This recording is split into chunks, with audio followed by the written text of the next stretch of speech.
What's up, guys? Just gonna do a video on my DVD collection because I am like a casual DVD collector, and I thought, might as well show off my DVD collection. Half of these DVDs I purchased from like the 2000s and early 2010s, and I'm happy I kept them. And some of them, and the other half, like more like I guess you can say, more recent, like 2020s decade. So I got some, DVDs. I purchased some DVDs from the 2000s decade along with the 2010s and early 2020s. So I pretty much still buy DVDs, even though physical media is quite honestly dead and digital has taken over. But yeah, so all of these are like in no actual like special stack, like they're all like random stacks of every movie. So yeah, yeah. All right, so the first one, Return of the Jedi, Star Wars. I used to be a huge Star Wars fan as a kid, but I kind of honestly just lost interest after The Force Awakens. I like The Force Awakens, but I don't know, after that I kind of just stopped watching Star Wars. I still saw Last Jedi and Rise of Skywalker, but yeah, but I didn't really watch Rogue One or Solo because I just still lost so much interest in it. But yeah, so Return of the Jedi, Star Wars is actually a really, really good movie. And Empire Strikes Back, to be real honest with you, guys, I think I've only watched this movie only one time, and that was like I put this in the my DVD player, watched it from start to finish, and then I never, not once, watched it again. But it was an okay movie. The sequel trilogy, the ones that a lot of people don't like, but I actually do like them. Rise of Skywalker was okay. It wasn't bad. It's actually, I think that was actually like my third favorite Star Wars movie of all time. The Last Jedi, this was just terrible. After I left the theater, I was all like, what on earth? What did I just watch? The Force Awakens, like if you were around 2015, you would understand the hype and the excitement that Force Awakens had. It was all over the internet, all over the TV, cable TV. Like everywhere you would go, there would be advertisements for this movie just nonstop. And Force Awakens, it was a good movie. Now, my favorite Star Wars movie of all time, Revenge of the Sith. Now, this is the actual original DVD that came out in 2005, and all the people that are born in like the early 2010s, most of them don't know that DVDs back in the 2000s decade, actually will come in two discs. Disc one with the actual movie, and then disc two with the special features, and they also have like a little small little booklet that gives like an in-depth about the movie. So yeah, my childhood was pretty much the 2000s decade. My childhood was literally the 2000s, so I'm kind of glad I got to experience the 2000s because that was pretty much the golden era, pretty much everything, sports, movies, video games, everything. So Revenge of the Sith is an amazing movie, 11 out of 10.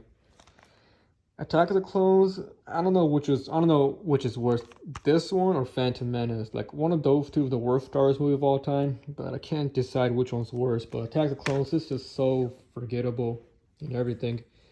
And yeah, the prequel trilogy, quite honestly, has like a lot of plot holes. I think in Attack of the Clones, the biggest plot hole is like who created the clone army. Like I know they explained it in Clone Wars, but like in order to understand the Clone Wars Sifo Dyas episode, you have to be a hardcore Star Wars fan and know everything, but it's confusing for the most part. The Amazing Spider-Man, I saw this in theaters on the day it came out, and it was honestly really, really cool. The Scream movie collection, honestly, I think I only seen like the first two, and that was it, but they were okay. Spider-Man No Way Home. I actually really, really, really like this movie. And this is actually my second favorite Spider-Man movie of all time. Home Alone 2, the first one is honestly the best Christmas movie of all time. But I never got the first one on Blu-ray or DVD, but Home Alone 2, I really like this one. Spider-Man 2, Tobey Maguire. This is a really, really cool movie. The original, also really cool. And Spider-Man 3, I literally got all three of these ones on the day it came out on DVD, so I'm really happy about that one. But yeah, Spider-Man 3 on DVD. This is actually my favorite Spider-Man movie of all time. I don't know why so many people, hate on it. I can understand that having too many villains is kind of, really annoying, but I really like Spider-Man 3 a lot. So yeah, this is my favorite Spider-Man movie of all time. Terrifier, I got all three of them, and I'm very humble and very respectful. I was a fan of Terrifier before it became famous. Like I think Terrifier officially became like a common horror franchise with Terrifier 3. The first two is like one of those if you know, you know. Like if you know, you know. So yeah, Terrifier 1, it released on Netflix in December or I think like October, November 2018, and I absolutely loved it. I was literally watching it nonstop every single Friday night. I just love the first one so much.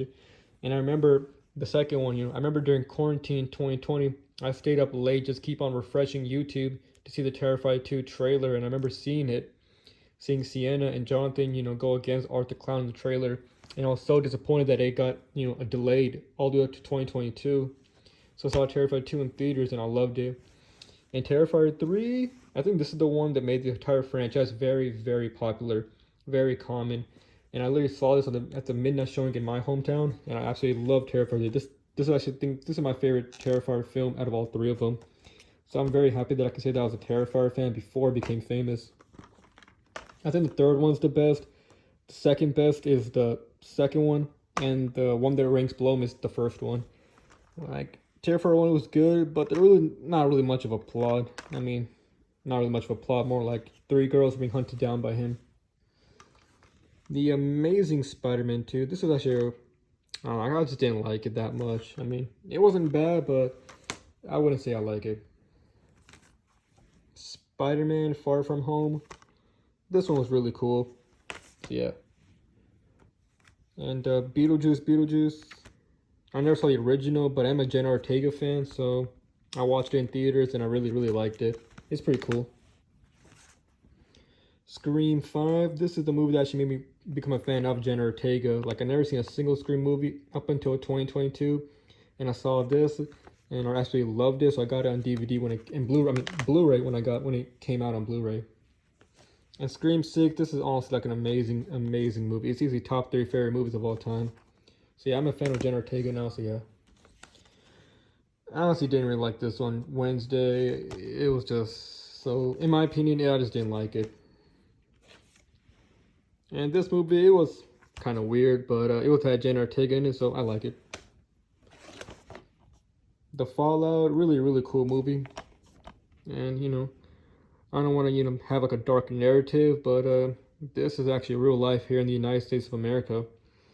I mean, in the United States of America, we almost have so many school shootings, so many tragedies in school that a lot of students, are actually really traumatized. And this movie it's like, it represents all those people that are affected by it.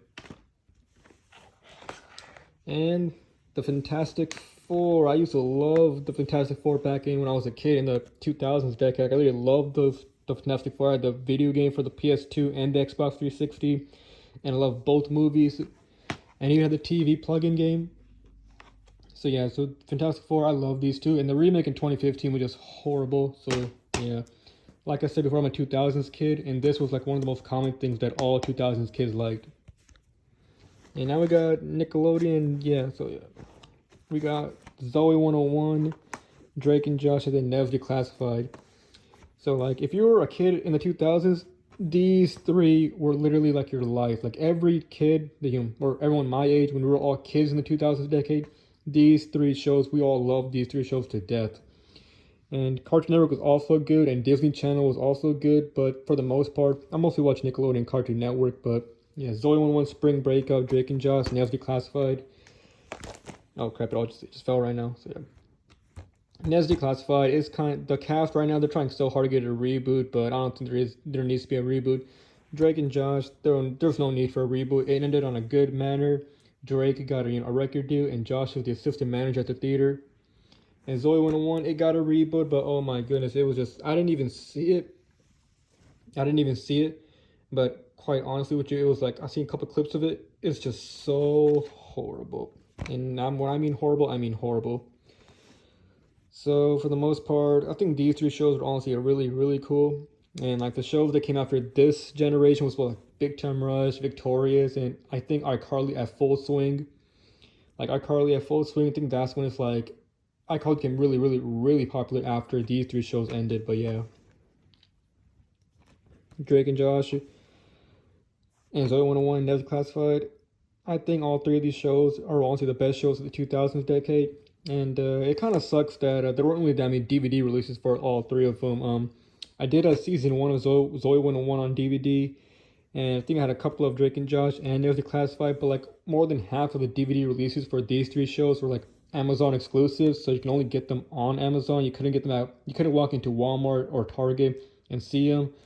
So yeah, that part really did suck. And in the 2000s decade, for those of you who are around 2000s decade, Online shopping wasn't really like a popular thing. Mostly everybody still went, in person and did it. But yeah, the 2000s decade, no one really did online shopping. So that's kind of like a reason why a lot of people don't have the later DVDs of Zoe 101, Drake and Josh, and Never Declassified.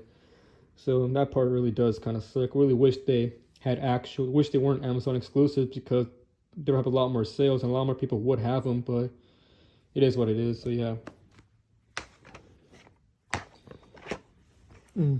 And Jamie Lynn Spears, she pretty much scammed everybody in 2020 during the pandemic. So yeah, and I'm very lucky I didn't purchase or give them any of my money because I knew it just sounded way too good to be true. Let's see, Friday the 13th, really cool movie. I mean, really cool movie set. And I think most of them are pretty cool. I think the first one's just kind of boring. I don't know why, but yeah. Uncle Drew, if you're a basketball fan, you'll like it. If you're not, then you're not gonna like it. So yeah. Abigail, this movie was pretty okay. Kind of scary, but it was okay. G.I. Joe, this is the only G.I. Joe movie I ever saw, and it was okay for the most part, but not really exciting. A parody of Family Guy Star Wars. It was just really funny. 8 Mile, this one's like pretty bad shape. I had this for like over 10 years. So yeah, 8 Mile, I used to love Eminem, but I kind of just lost interest in his music. Star Wars: The Clone Wars Season 3, I lost the slipcover for it, so yeah. But this season, a lot of people like it, but it's my least favorite out of all 5 seasons. The first half of the Season 3 was just horrible, all about politics and all about just like, I guess like so many Padme episodes, barely any action, just so horrible, so yeah. Season 4 of Star Wars: The Clone Wars, this one was okay. I mean, not perfect, not bad. It was just okay, but let me tell you one thing. For those that actually watched The Clone Wars as it aired on Cartoon Network, most people know that at the halfway point of Season 4, the reviews and ratings for Star Wars: The Clone Wars was just so bad. And when I mean so bad, that they put it on Saturday mornings, all the new episodes, at like 9:30, because they don't want to put it on Friday night no more.